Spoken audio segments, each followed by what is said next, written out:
Ladies and gentlemen, please welcome Richard Sandling. Richard Sandling. Richard Sandling. Richard Sandling. Richard Sandling! Richard Sandling? Hello. My name is Spat Whitman. I'm a poet. By way of introduction, a poem. You better take hold as my story unfolds and prepare to be bowled over. Cause my rhyming is wick out my mouth legit, even my sick is slick, yeah. My soul is my source, instinct and animal force. A horse is a horse, of course, of course. My weapon, the word, I sing like a bird. Have you heard my third eye? I'll make you blind, tourists of my mind. Two of a kind will leave you behind. Us. Poem. Now that is like something of like a warning to the curious for those of you who haven't seen me before, because I'm like, whoa, mental. I don't know where this stuff comes from. I'm like, I will go there. Now you see performers, they're on stage and they're like, that's right, I went there. And you're like, well yeah, but you only went like there. We were well prepared to go like there. So maybe even further than my arm can stretch. But like, if you are gonna go there, is it worth the trip? But I consider it my duty to ask questions that most performers are too scared to ask, because audiences are too scared to consider the answers to those questions. So this poem's called I Went There. Did Jade Goody raise cancer awareness, or did cancer raise Jade Goody awareness?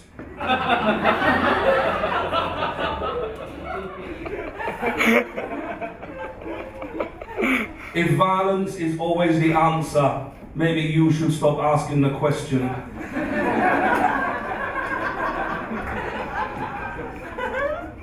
Battlestar Galactica is boring.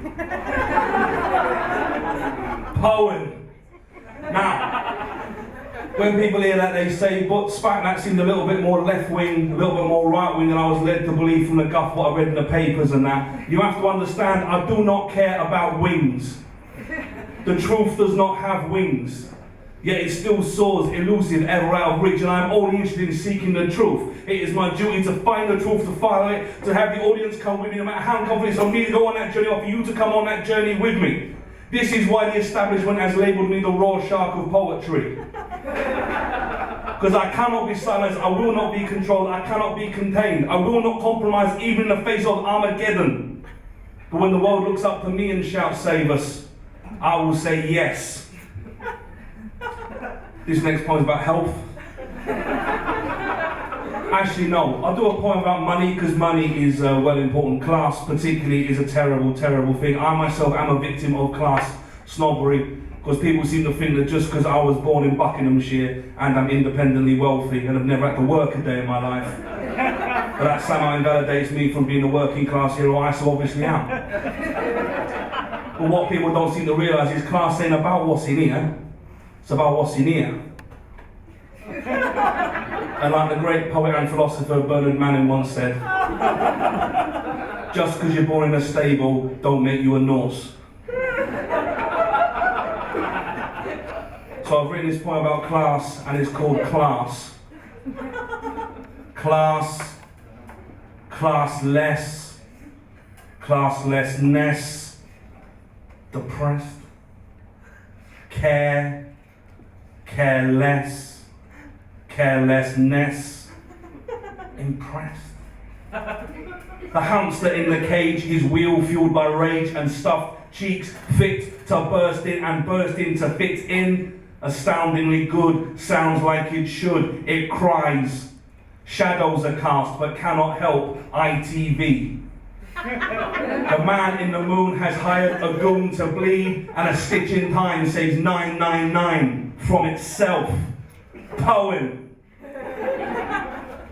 We're going to move on to my last poem, because I've only got a short set, because like I'm not famous, don't really have anything to do with the Mighty Boosh.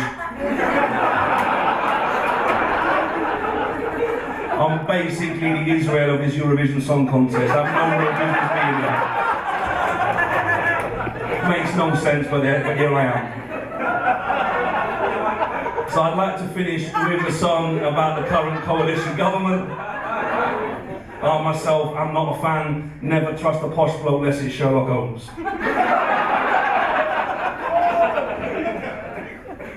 That is if you consider there's anything other than a Conservative government. Nick Clegg is so diluted they might as well be a homeopathic party. Which is at least better than the Tories who are homophobic and sociopathic. Basically the way I see it, Nick Clegg is like some trophy wife no one had to marry because he weren't pregnant. Staying together for the sake of the kids, but the kids ain't because they're taking all their pocket money away. So with that in mind, I would like to stick it to the man royally here and now, and this is my condemnation of the condemnation.